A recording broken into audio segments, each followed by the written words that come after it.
Welcome back to Just for Kicks. I'm Chris Marlowe. You know, if you want baseball players, you go to the Dominican Republic. You want hockey players, you go up to Canada. You want football players, you go anywhere. But if you want soccer players, you have to go to the soccer factory of Kearny, New Jersey. Thanks, Chris. This week we head back to the history books concerning soccer in the United States, which is what brings me here to Kearny, New Jersey. It was here back in 1886 the United States won its very first international soccer match. No, we didn't beat Brazil back then, but we did beat Canada by a score of 3-2.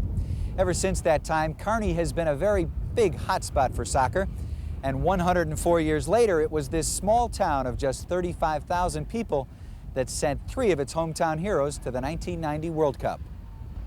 When the high-powered executives in Manhattan are hustling through the midday rat race, just across the river in Kearny, New Jersey, America's future soccer stars are in a foot race, chasing their own version of the American dream. Much of what one needs to know about Kearny can be found here at the Gunnell Oval, a hodgepodge of soccer fields and baseball diamonds in the middle of town. This place lives and breathes soccer like nowhere else in the United States. It's no surprise then that this was the training grounds for U.S. national team players Tony Meola, John Harkes, and Tab Ramos. Soccer is a way of life here. In most towns across America, you see kids walking around with their baseball mitts and their footballs and playing catch. Here in Kearny, you know, just about every little kid walks around with their soccer sneakers on and their soccer ball, and they're all going down to what we call the Oval, which is the Gunnell Oval, where all the playing fields are. They're always going down after school every day and kicking around, and that's everybody's first love in this town. Tony emerged as a superstar during the World Cup qualification matches when he posted shutouts in each of his 4 appearances. It all began here in Kearny. Then he moved on to the University of Virginia, where he won the Herman Award, given annually to the top college player. I was always the youngest out of myself, Tab Ramos and John Harkes. I was always the guy that they picked on all the time. They used to shoot and score goals and run around like they were in the World Cup, and you know, it was the big joke. I was the young guy. But to be able to go out and represent our whole country with those 2 guys on my side was one of the greatest feelings I've ever had. The Kearny connection was incredible throughout the World Cup experience, like when Tony found John Harkes streaking downfield in the qualification round, or when Tab Ramos made great offensive moves like this assist here on a Vermes goal. Ramos also proved he could be tough on defense, never giving opponents an inch. And yes, of course he could score, but kids from Kearny have always been playing great soccer.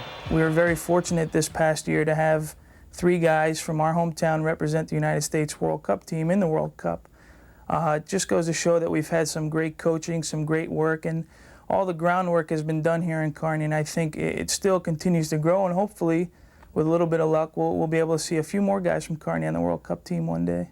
The tradition here, state championships go back into the 1930s for the high school teams. There could be, you know, at that time, maybe 6-7 years go by before they lost a game in the high school ranks. The melting pot of nations boils over here in Kearny. Meola's family came from Italy. John Harkes' father moved to the United States from Scotland, and Tab Ramos' family moved here from Uruguay when he was 10. That's been the trend here since the turn of the century. Players would come over from Scotland, Ireland, from England, and teach the game to a lot of the players that were here already, and then you know, we started to get like the influence from Italy, like when Tony's father had played over on the other side, and we had players come from Poland, and now we're starting to get them from Portuguese. So the players that we always get in town have been brought up from soccer, I guess, since the day that they could actually walk. The talk today and every day at Vince's Barbershop in East Rutherford, New Jersey is soccer. That's because owner Vince Meola is Tony's dad, who proudly displays his son's photographs. But just to think about it, 3 guys from the whole United States that went to the World Cup, but that's enough. That said it all. And the best thing happened to me, moved to Kearny. If I wasn't at the time, I don't think my son would be where he is right now. The headquarters of Kearny Soccer is the Scots American Club, a social gathering place for generations of Scottish people who brought their love of soccer to America.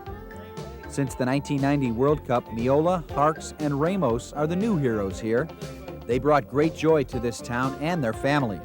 When I was in Italy, I think maybe complete my dream, go to see a World Cup outside Europe, but really was the dream of their life.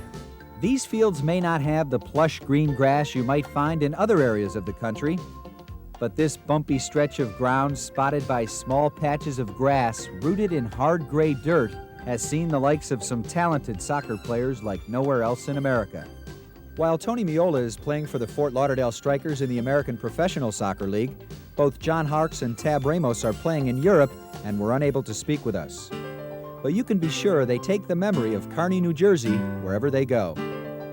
On the road in Kearny, New Jersey, this is Kevin Cusick. Thanks, Kevin. 3 players from the same town. Unbelievable. Okay, we're going to take a short break. When we come back, more on Adidas' Just for Kicks after this. Soccer Heroes has been brought to you by Soccer America, the news weekly of U.S. soccer fans.